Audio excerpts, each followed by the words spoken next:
Hello students, आज के इस वीडियो के अंदर हम बात करेंगे electric field due to spherical shell, जिसको हम गोलीय कोश कहते हैं। साथ ही हम बात करेंगे कंडक्टिंग स्फीयर्स के बारे में, अर्थात चालक गोले से संबंधित, और उसके बाद में हम पढ़ेंगे अचालक गोले के बारे में, अर्थात नॉन कंडक्टिंग स्फीयर के बारे में। ठीक है, इनके कारण इलेक्ट्रिक फील्ड कितना जनरेट होता है आज इस वीडियो के अंदर हम बात करेंगे, साथ ही उसके न्यूमेरिकल भी देखेंगे। चलिए पहला पॉइंट हम देखते हैं, वो है गोलीय कोश।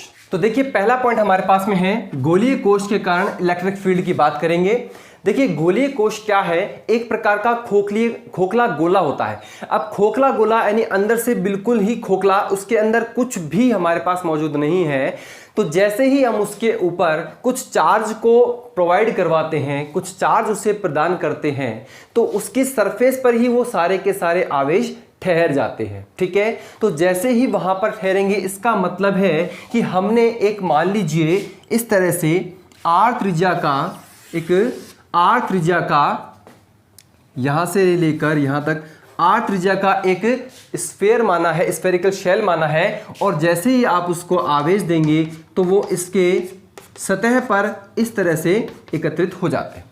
समझ में आ गई बात। अब जब यहां पर ये चीज फैल गई है सतह पर, तो हम यहां पर बात करेंगे चार्ज डेंसिटी की, कि भाई कितना इसका चार्ज डेंसिटी होगा। ठीक है, तो चार्ज डेंसिटी की यदि आप बात करेंगे तो हम कहते हैं पृष्ठ आवेश घनत्व। पृष्ठ आवेश घनत्व कितना होता है, तो सेकंड वीडियो जो हमारा आया था उसके अंदर हमने पृष्ठ आवेश घनत्व को शो किया था सिग्मा से। ठीक है, तो सिग्मा इज इक्वल टू, माना आपने इसको आवेश कितना दिया है, क्यू आवेश दिया है। ठीक है, तो क्यू अपॉन में हमारे पास में क्या आ जाएगा, क्यू अपॉन एस। ठीक है, क्योंकि उसका सरफेस एरिया है, और हमारे पास में आर त्रिज्या का स्फेरिकल शेल है, तो यहां पर आ जाएगा क्यू अपॉन में 4 पाई आर स्क्वायर। क्लियर है यहां तक, ये इसकी है सरफेस चार्ज डेंसिटी। क्लियर।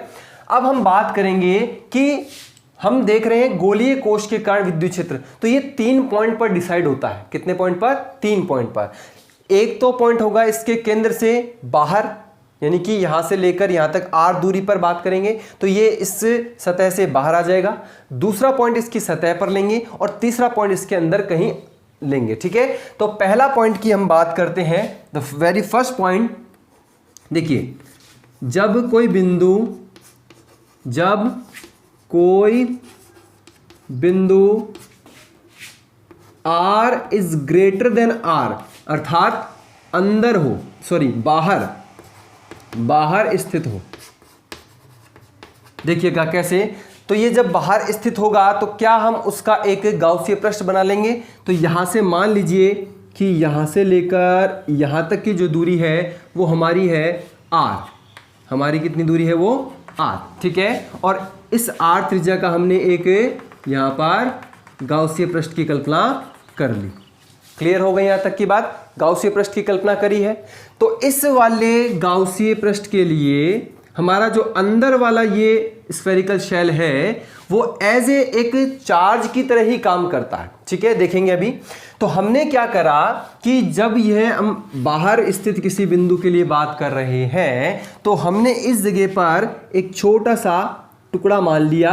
ठीक है, इसको हमने कह दिया कि इसका जो क्षेत्रफल सदिश होगा वो होगा इधर बाहर की ओर। ठीक है, और इस चार्ज के कारण जो इलेक्ट्रिक फील्ड होगा उसकी डायरेक्शन भी इसके लिए बाहर की ओर ही होगी। तो इसके कारण यहां पर जनरेट जो हमारा फ्लक्स होगा इस पॉइंट पर, ठीक है, तो वो हो जाएगा sigma E D S cos theta. अब थीटा यहां पर कितना है, थीटा है 0 डिग्री। देन यहां पर मैं ले लेता हूं 0 डिग्री। देन हमारे पास में ये हो गया ई डी और एस। क्या मेरी बात क्लियर है? इसको थोड़ा सा आगे और सॉल्व करते हैं। तो ये E देखिए इस पॉइंट के लिए समान है, एक समान रहेगा, कहीं भी आप निकाल लीजिए।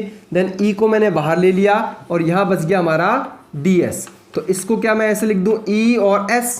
क्लियर है यहां तक? अब यहां पर S जो है, ये जो S है, ये बाहर वाले की बात की है ना हमने अभी।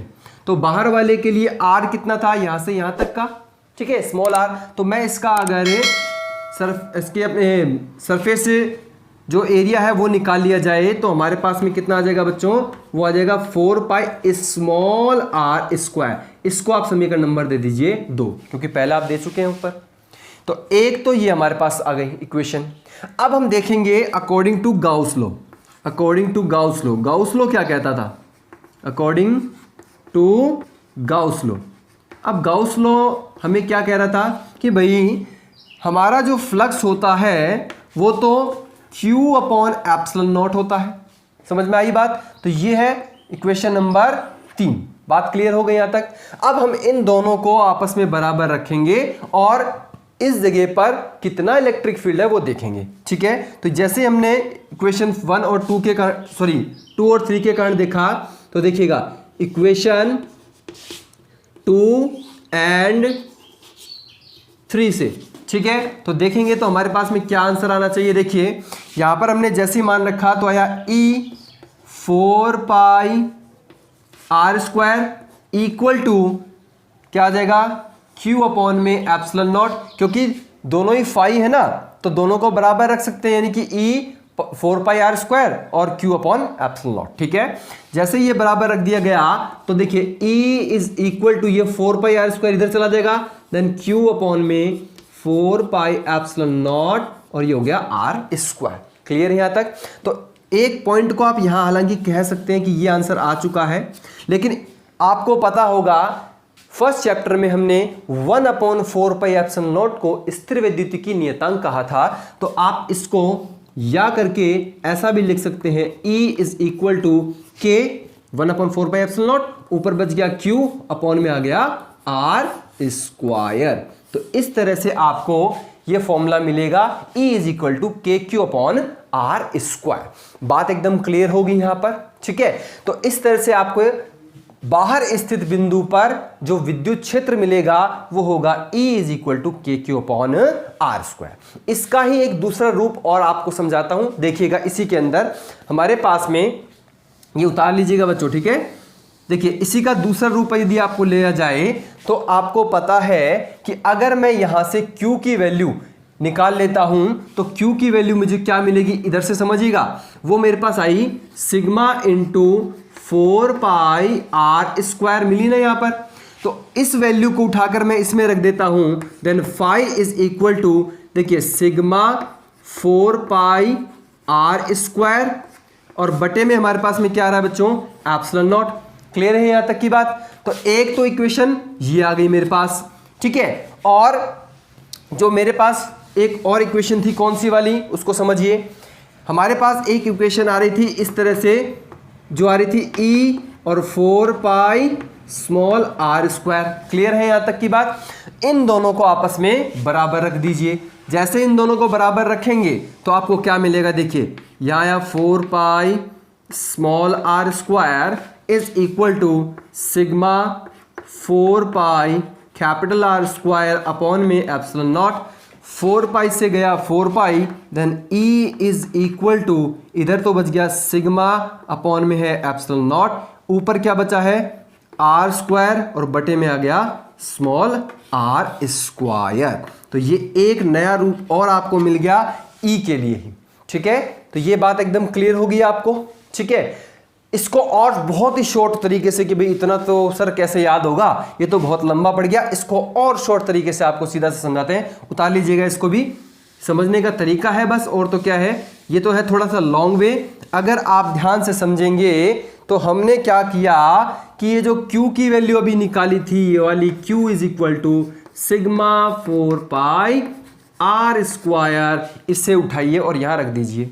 तो क्या बना, E is equal to Q की जगह पर मैंने रखा सिग्मा 4 पाई आर स्क्वायर और बटे में हमारे पास 4 पाई स्मॉल आर स्क्वायर, साथ ही क्या है एप्सिलॉन नॉट। तो देखिए 4 पाई से 4 पाई गया, बाकी वही आ गया ना answer. Then E is equal to sigma upon epsilon naught capital are square बटे में आर स्क्वायर। क्या वही चीज आ गई ना हमारे पास में? समझ पा रहे बात को? ठीक है, तो कुल मिला के बात यहाँ पर ये है कि हमारे पास न्यूमेरिकल के अंदर जो हमको सूत्र काम में लेना है वो मैक्सिमम जो होता है 95% जो होता है वो ये फॉर्मूला काम में आता है, E = KQ/R²। लेकिन डेरिवेशन के अंदर ये चीजें काम आती हैं, तो मैंने ये आपको कंप्लीट बताई है। तो अब दूसरा पॉइंट हम लेते हैं कि जब बिंदु कहां पर स्थित हो, जब बिंदु हो सतह पर, कहां पर स्थित हो, सतह पर। ठीक है, चलिए देखते हैं इसको। सतह के लिए बात करेंगे तो ये यहां से हट जाएगा, इस तरह से गाउस पृष्ठ जो है वो हट जाएगा यहां से, और ये आ जाएगा सतह के ऊपर। चलिए देखते हैं। दूसरा पॉइंट हमने लिया, जब बिंदु सतह मीन्स R = R पर स्थित हो। ठीक है, जब ये R = R पर स्थित होगा, इसका मतलब हमारा जो R होगा वो यहां पर होगा, इतनी ही दूरी तो रहेगी ना, हालांकि यहां तक होगी, ये थोड़ा सा ध्यान रखना। ठीक है, तो सतह के लिए स्मॉल r की दूरी कितनी होगी, कैपिटल R के बराबर। देन हमारा E का जो मान आएगा, E का जो मान आएगा वो KQ/ में कैपिटल R² से दिया जाएगा। यहाँ स्मॉल r आया था ना। या हम कर सकते हैं एक और तरीका, हमने अभी एक फॉर्मूला निकाला था, E = हमारे पास में क्या आया था, σ/ε0 कैपिटल R² में स्मॉल r² आया था ना। ठीक है, तो क्या मैं इसकी जगह पर इसके अनुसार कैपिटल R² लिख सकता हूं? तो जैसे ही यहां पर कैपिटल R आएगा तो कैपिटल R² से R² कैंसिल हुआ, देन हमारे पास में क्या वैल्यू आ गई, इस तरह से। बात समझ में आई क्या? ठीक है, तो ये दोनों रूप आप ध्यान में रखें, एक आपके पास में KQ/R² या E = σ/ε। क्लियर यहां तक? बिल्कुल सिंपल सा था। अब हम लेंगे देखिए, पहले बाहर था, फिर सतह पर आए, अब हम उसके अंदर चले जाएंगे। ठीक है, तो जब बिंदु कहां पर स्थित हो, थर्ड पॉइंट में, जब बिंदु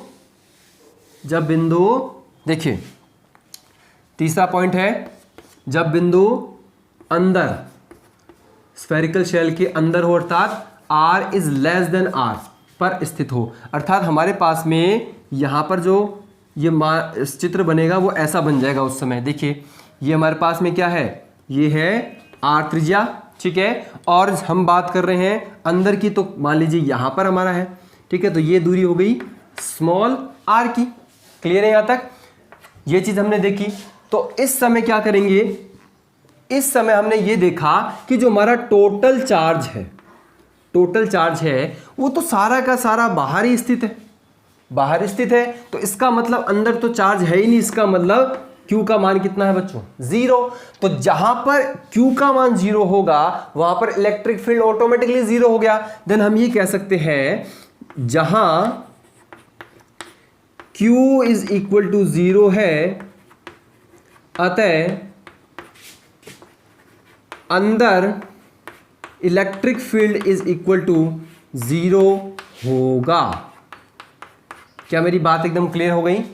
बाहर हमने जब मान निकाला तो हमें क्या मान मिला, मैं इसको समराइज कर रहा हूं, एक बार पूरे टॉपिक को देखिएगा। समराइज में अगर आप ध्यान रखेंगे तो आपको क्लियर हो जाएगा कि भाई कहना क्या चाह रहा है।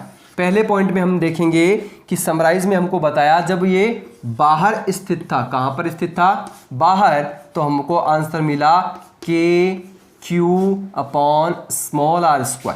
क्लियर? सेकंड पॉइंट, जब ये सतह पर स्थित था उस कंडीशन में हमें मिला E = KQ/R²।